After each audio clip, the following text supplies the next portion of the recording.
Other Mark, who was really good, a really good basketball player. And how about another round of applause for the Blue Eagles Honor Guard and Senior Airman Kayla Highsmith and her wonderful rendition of the national anthem. Thank you, too, to Pastor Lori for that moving prayer.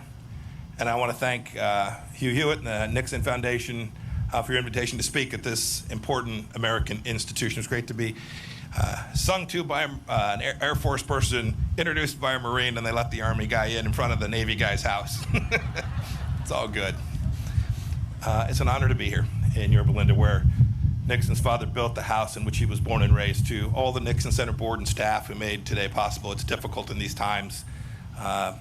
Thanks for making this day possible for me and for my team. We are blessed to have some incredibly special people in the audience, including Chris, who I've gotten to know, Chris Nixon. I also want to thank Tricia Nixon and Julie Nixon Eisenhower for their support of this visit as well. I want to recognize several courageous Chinese dissidents who have joined us here today and made a long trip. And to all the other distinguished guests, to all the other distinguished guests, thank you for being here. For those of you who got under the tent, you must have paid extra. And those of you watching live, thank you for tuning in.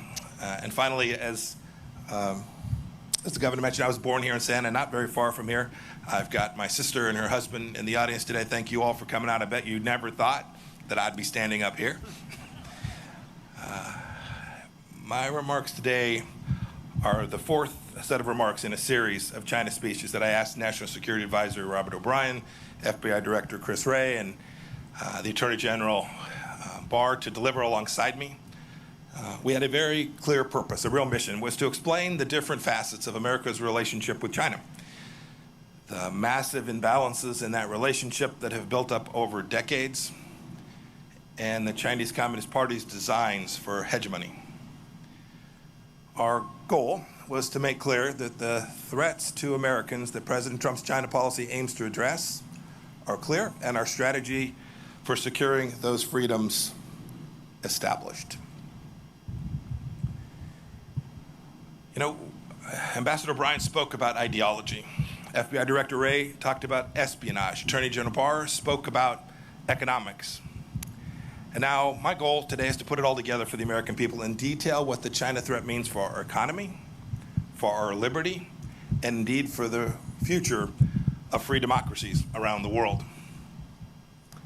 Next year marks half a century since Dr. Kissinger's secret mission to China, and the 50th anniversary of President Nixon's trip isn't too far away in 2022. You know, the world was much different then. We imagined engagement with China would produce a future with bright promise of comedy and cooperation. But today we're all still wearing masks and watching the pandemic's body count rise because the CCP failed in its promises to the world. We're reading every morning new headlines of repression in Hong Kong and in Xinjiang. We're seeing staggering statistics of Chinese trade abuses that cost American jobs and strike enormous blows to the economies all across America, including here in Southern California. And we're watching a Chinese military that grows stronger and stronger and indeed more menacing. I'll echo the questions ringing in the hearts and minds of Americans from here in California to my home state of Kansas and beyond. What do the American people have to show now, 50 years on, from engagement with China? Did the theories of our leaders that proposed Chinese evolution towards freedom and democracy prove to be true? Is this China's definition of a win-win situation? And indeed, centrally, from Secretary of State's perspective, is America safer? Do we have a greater likelihood of peace for ourselves and peace for the generations which will follow us? Look, we have to admit a hard truth. We must admit a hard truth that should guide us in the years and decades to come. That if we want to have a free 21st century and not the Chinese century of which Xi Jinping dreams, the old paradigm of blind engagement with China simply won't get it done. We must not continue it, and we must not return to it. As President Trump has made very clear, we need a strategy that protects the American economy and indeed our way of life. The free world must triumph over this new tyranny. Now, before I seem too eager to tear down President Nixon's legacy, I want to be clear that he did what he believed was best for the American people at the time, and he may well have been right. He was a brilliant student of China, a fierce Cold Warrior, and a tremendous admirer of the Chinese people, just as I think we all are. He deserves enormous credit for realizing that China was too important to be ignored, even when the nation was weakened because of its own self-inflicted communist brutality. In 1967, in a very famous foreign affairs article, Nixon explained his future strategy. Here's what he said. He said, taking the long view, we simply cannot afford to leave China forever outside of the family of nations. The world cannot be safe until China changes. Thus, our aim, to the extent we can, we must influence events. Our goal should be to induce change. And I think that's the key phrase from the entire article, to induce change. So with that historic trip to Beijing, President Nixon kicked off our engagement strategy. He nobly sought a freer and safer world, and he hoped that the Chinese Communist Party would return that commitment. As time went on, American policymakers increasingly presumed that as China became more prosperous, it would open up, it would become freer at home, and indeed present less of a threat abroad. It'd be friendlier. It all seemed, I am sure, so inevitable. But that age of inevitability is over. The kind of engagement we've been pursuing has not brought the kind of change inside of China that President Nixon had hoped to induce. The truth is that our policies and those of other free nations resurrected China's failing economy only to see Beijing bite the international hands that were feeding it. We opened our arms to Chinese citizens only to see the Chinese Communist Party exploit our free and open society. China sent propagandists into our press conferences, our research centers, our high schools, our colleges, and even into our PTA meetings. We marginalized our friends in Taiwan, which later blossomed into a vigorous democracy. We gave the Chinese Communist Party and the regime itself special economic treatment, only to see the CCP insist on silence over its human rights abuses as the price of admission for Western companies entering China. Ambassador Bryant ticked off a few examples just the other day.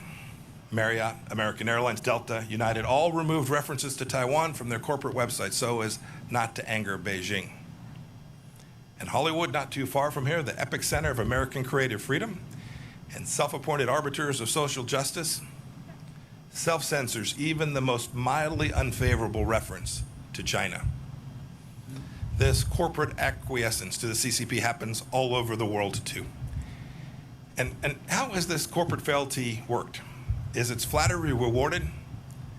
I'll give you a quote from the speech that General Barr gave, Attorney General Barr. In his speech last week, he said that the ultimate ambition of China's rulers isn't to trade with the United States, it is to raid the United States. China ripped off our prized intellectual property and trade secrets, causing millions of jobs all across America. It sucked supply chains away from America and then added a widget made of slave labor. It made the world's key waterways less safe for international commerce. President Nixon once said he feared he had created a Frankenstein by opening the world to the CCP. And here we are. Now, people of good faith can debate why free nations allowed these bad things to happen for all these years. Perhaps we were naive about China's virulent strain of communism, or triumphalists after our victory in the Cold War, or cravenly capitalist, or hoodwinked by Beijing's talk of a peaceful rise. Whatever the reason, today China is increasingly authoritarian at home and more aggressive in its hostility to freedom everywhere else. And President Trump has said enough. I don't think many people on either side of the aisle dispute the facts that I've laid out today. But even now, some are insisting that we preserve the model of dialogue for dialogue's sake. Now, to be clear, we'll keep on talking, but the conversations are different these days. I traveled to Honolulu now just a few weeks back to meet with Yang Jiechi. It was the same old story. Plenty of words, but literally no offer to change any of the behaviors. Yang's promises, like so many the CCP made before him, were empty. His expectations, I surmise, were that I'd cave to their demands, because frankly, this is what too many prior administrations have done. I didn't, and President Trump will not either. As Ambassador O'Brien explained so well, we have to keep in mind that the CCP regime is a Marxist-Leninist regime. General Secretary Xi Jinping is a true believer in a bankrupt totalitarian ideology. It's this ideology that informs his decades-long desire for global hegemony of Chinese communism. America can no longer ignore the fundamental political and ideological differences between our countries, just as the CCP has never ignored them. My experience in the House Intelligence Committee, and then as director of the Central Intelligence Agency, and my now 2+ years as America's Secretary of State have led me to this central understanding that the only way to truly change communist China is to act not on the basis of what Chinese leaders say, but how they behave. And you can see American policy responding to this conclusion. President Reagan said that he dealt with the Soviet Union on the basis of trust but verify. When it comes to the CCP, I say we must distrust and verify. We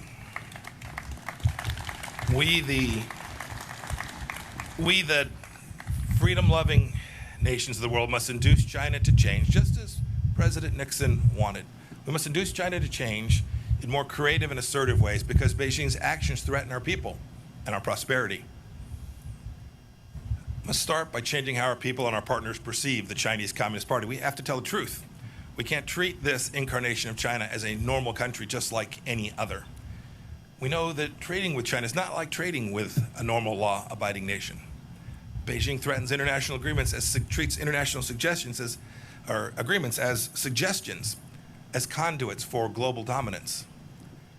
But by insisting on fair terms, as our trade representative did when he secured our Phase 1 trade deal, we can force China to reckon with its intellectual property theft and policies that have harmed American workers.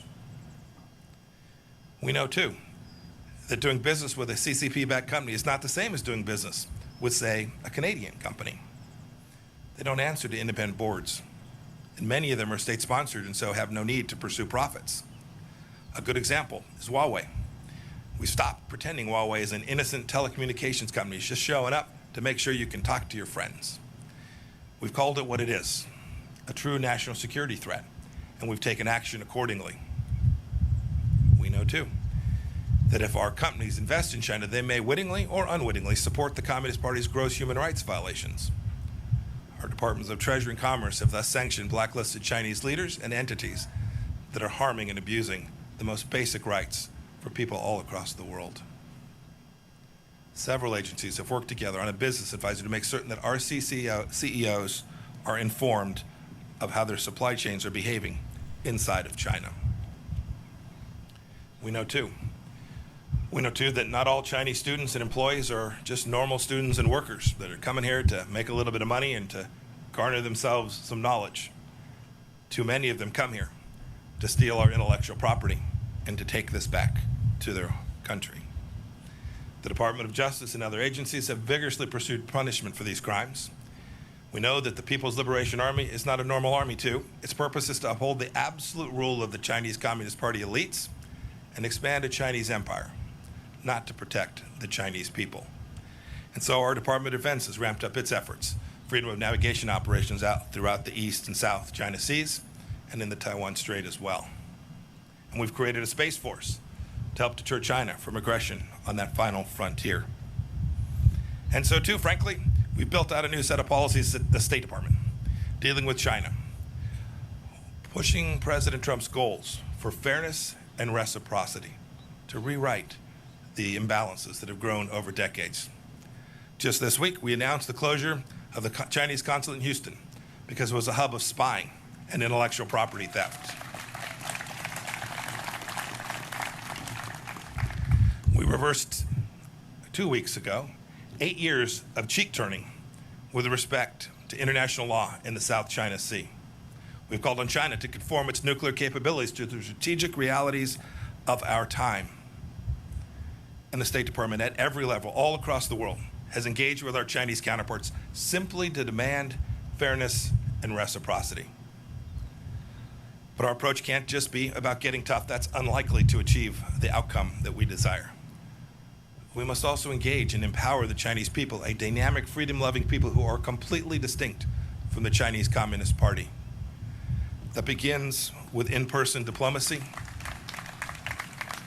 I've met Chinese men and women of great talent and diligence wherever I go. I've met with Uyghurs and ethnic Kazakhs who have escaped Xinjiang's concentration camps. I've talked with Hong Kong's democracy leaders, from Cardinal Zen to Jimmy Lai. 2 days ago in London, I met with Hong Kong freedom fighter Nathan Law. And last month, in my office, I heard the stories of Tiananmen Square survivors. One of them's here today. Wang Dan was a key student who has never stopped fighting for freedom for the Chinese people. Mr. Wang, will you please stand so that we may recognize you?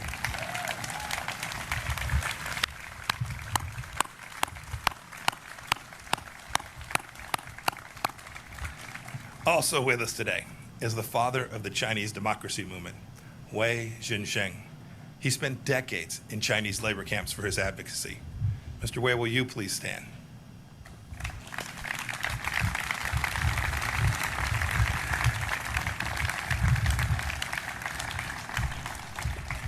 You know, I grew up and served my time in the Army during the Cold War, and if there's one thing I learned, communists almost always lie. The biggest lie that they tell is to think that they speak for 1.4 billion people who are surveilled, oppressed, and scared to speak out. Quite the contrary, the CCP fears the Chinese people's honest opinions more than any foe. And save for losing their own grip on power, they have no reason to. Just think how much better off the world would be, not to mention the people inside of China, if we had been able to hear from the doctors in Wuhan and they'd been allowed to raise the alarm about the outbreak of a new and novel virus. For too many decades, our leaders have ignored, downplayed the words of brave Chinese dissidents and warned us about the nature of the regime we're facing, and we can't ignore it any longer. They know as well as anyone that we can never go back to the status quo. But changing the CCP's behavior cannot be the mission of the Chinese people, and free nations have to work to defend freedom. It's the furthest thing from easy. But I have faith we can do it. I have faith because we've done it before. We know how this goes. I have faith because the CCP is repeating some of the same mistakes that the Soviet Union made. Alienating potential allies, breaking trust at home and abroad, rejecting property rights and predictable rule of law. I have faith. I have faith because of the awakening I see among other nations that know we can't go back to the past in the same way that we do here in America. I've heard this from Brussels to Sydney to Hanoi.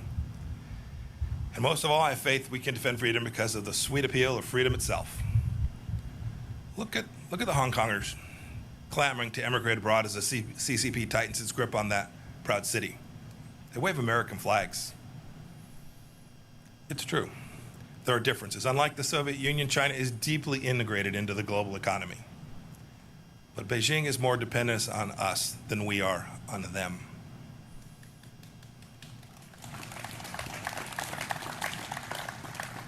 Look, I reject the notion that we're living in an age of inevitability, that some trap is preordained, that CCP supremacy is the future. Our approach isn't destined to fail because America is in decline. As I said in Munich earlier this year, the free world is still winning. We just need to believe it and know it and be proud of it. People from all over the world still want to come to open societies. They come here to study. They come here to work. They come here to build a life for their families. They're not desperate to settle in China. It's time. It's great to be here today. The timing is perfect. It's time for free nations to act. Not every nation will approach China in the same way, nor should they. Every nation will have to come to its own understanding of how to protect its own sovereignty, how to protect its own economic prosperity, and how to protect its ideals from the tentacles of the Chinese Communist Party. But I call on every leader of every nation to start by doing what America has done, to simply insist on reciprocity, to insist on transparency and accountability from the Chinese Communist Party. It's a cadre of rulers that are far from homogenous, And these simple and powerful standards will achieve a great deal. For too long, we let the CCP set the terms of engagement, but no longer. Free nations must set the tone. We must operate on the same principles. We have to draw common lines in the sand that cannot be washed away by the CCP's bargains or their blandishments. Indeed, this is what the United States did recently when we rejected China's unlawful claims in the South China Sea once and for all, as we have urged countries to become clean countries so that their citizens' private information doesn't end up in the hand of the Chinese Communist Party. We did it by setting standards. Now, it's true, it's difficult. It's difficult for some small countries. They fear being picked off. Some of them, for that reason, simply don't have the ability or the courage to stand with us for the moment. Indeed, we have a NATO ally of ours that hasn't stood up in the way that it needs to with respect to Hong Kong because they fear Beijing will restrict access to China's market. This is the kind of timidity that will lead to historic failure, and we can't repeat it. We cannot repeat the mistakes of these past years. The challenge of China demands exertion, energy from democracies, those in Europe, those in Africa, those in South America, and especially those in the Indo-Pacific region. And if we don't act now, ultimately, the CCP will erode our freedoms and subvert the rules-based order that our societies have worked so hard to build. If we bend the knee now, our children's children may be at the mercy of the Chinese Communist Party, whose actions are the primary challenge today in the free world. General Secretary Xi is not destined to tyrannize inside and outside of China forever unless we allow it. Now, this isn't about containment. Don't buy that. It's about a complex new challenge that we've never faced before. The USSR was closed off from the free world. Communist China is already within our borders. So we can't face this challenge alone. The United Nations, NATO, the G7 countries, the G20, our combined economic, diplomatic, and military power is surely enough to meet this challenge if we direct it clearly and with great courage. Maybe it's time for a new grouping of like-minded nations, a new alliance of democracies. We have the tools. I know we can do it. Now we need the will. To quote scripture, I ask, is our spirit willing, but our flesh weak? If the free world doesn't change, Communist China will surely change us. There can't be a return to the past practices because they're comfortable or because they're convenient. Securing our freedoms from the Chinese Communist Party is the mission of our time, and America is perfectly positioned to lead it because our founding principles give us that opportunity. As I explained in Philadelphia last week, staring at Independence Hall, our nation was founded on the premise that all human beings possess certain rights that are unalienable, and it's our government's job to secure those rights. It is a simple and powerful truth. It's made us a beacon of freedom for people all around the world, including people inside of China. Indeed, Richard Nixon was right when he wrote in 1967 that the world cannot be safe until China changes. Now it's up to us to heed his words. Today, the danger is clear, and today the awakening is happening. Today, the free world must respond. We can never go back to the past. May God bless each of you. May God bless the Chinese people. And may God bless the people of the United States of America. Thank you all.